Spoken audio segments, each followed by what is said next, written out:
Hi, Ask Auntie Tam here, and today we are covering a delightful topic, perimenopause. You see, when I was 30, I decided I was going to go through menopause au naturel. I had this vision that I would be going through it as a spiritual journey towards the ultimate pinnacle of my womanhood. How could I not succeed? Have my essential oil. I have a literal box full of crystal, right? And I even have a book that tells me my midlife crisis is not actually a midlife crisis. It's astrology. Yeah. That's not how it worked out. The first indicators of perimenopause, I discovered much later on, was stress, urinary incontinence. That's when you sneeze and cough and laugh and a little bit of wee comes out. And anxiety. Of course, the hormone levels, when I went for blood tests, didn't seem to indicate any sort of change. So I was fine. No menopause, even though I was skipping a few cycles here and there. Then things progressed, and then we moved on to the really big skipping of cycles and the hot flushes. Now, normally when people talk about perimenopause, the hot flushes are really the only thing they really talk about. Because let's face it, women, we don't talk about perimenopause or menopause at all. It's kind of like the taboo topic. Let's stop that right now. Because let me tell you, especially if you are one of my younger viewers, it's not fun at all. And there's things that people don't tell you. For example, on the physical side, we'll do another video on the mental side, but on the physical side, everything moves south. And you will find that you have quite a bit of vaginal dryness. I said the word vagina in a video. And you will also find that along with that comes the thinning of the vaginal wall and atrophy of the vagina, like atrophy of the vagina. And is it painful? Actually, I have been feeling some pain, some ache in that area. TMI. And because the wall is thinning on the vagina, you will find that you're more prone to vaginal infections. And you are also going to be more prone to urinary tract infections. Talk about hot flashes. The hot flashes can usually start from the chest upwards, and it feels like your head's on fire. Like your literal head is on fire. And for me, they last about 20 minutes. I think the shortest one would be 5 minutes, and then maybe 20 minutes. And I have heard of people who have hot flashes so badly that they actually pass out.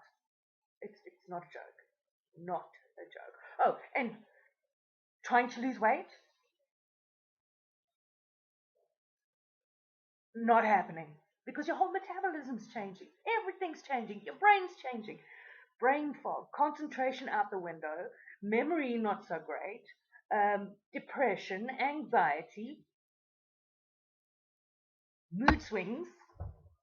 And I would rather say it's not mood swings because it kind of like, yeah. No, it's a mood roller coaster. With the loop, and then more roller coaster.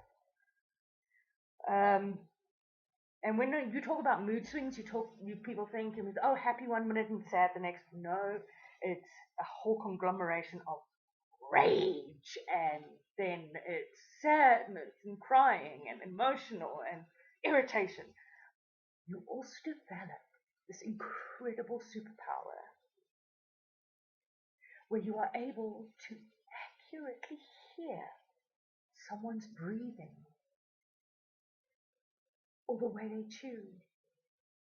The downside is that this is going to annoy the living shit out of you because you will not be able to stand of that person breathing or chewing. How has it been for me? A lot better since I've been on antidepressants, I have to say. But it has been a bit of a roller coaster, up and down situation. And wow, the physical changes. And one of the things that I always remember, but I always bring to mind, is that an older friend who has been through the whole change herself said to me, remember this. This is the biggest change that your body is undergoing since puberty. Let that sink in for a sec.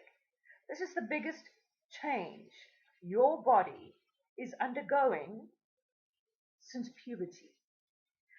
The thing is, now you are an adult with an adult brain going through a hormonal change in your body, and there is a TED talk about how the chemicals in your brain change, and your brain changes because of perimenopause and menopause.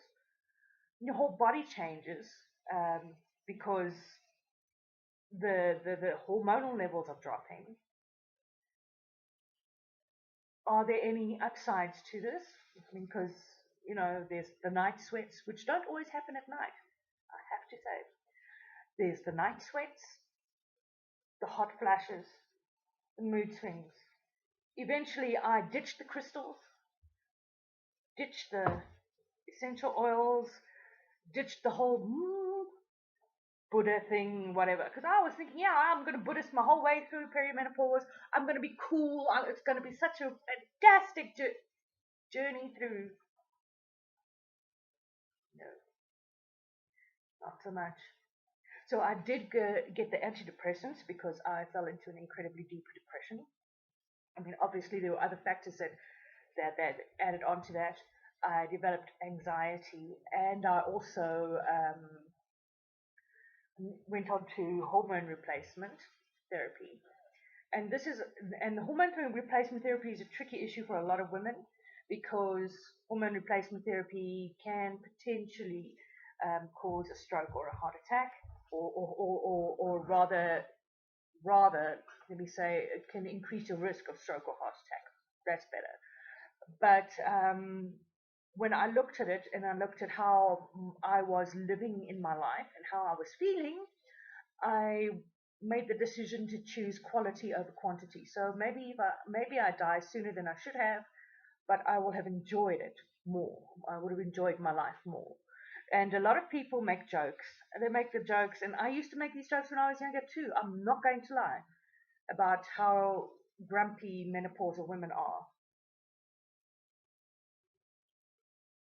With all the stuff we're going through, no wonder we're grumpy old bitches. Seriously, you'd be too. Oh, and let's not forget the aches and pains, general aches and pains of, getting older.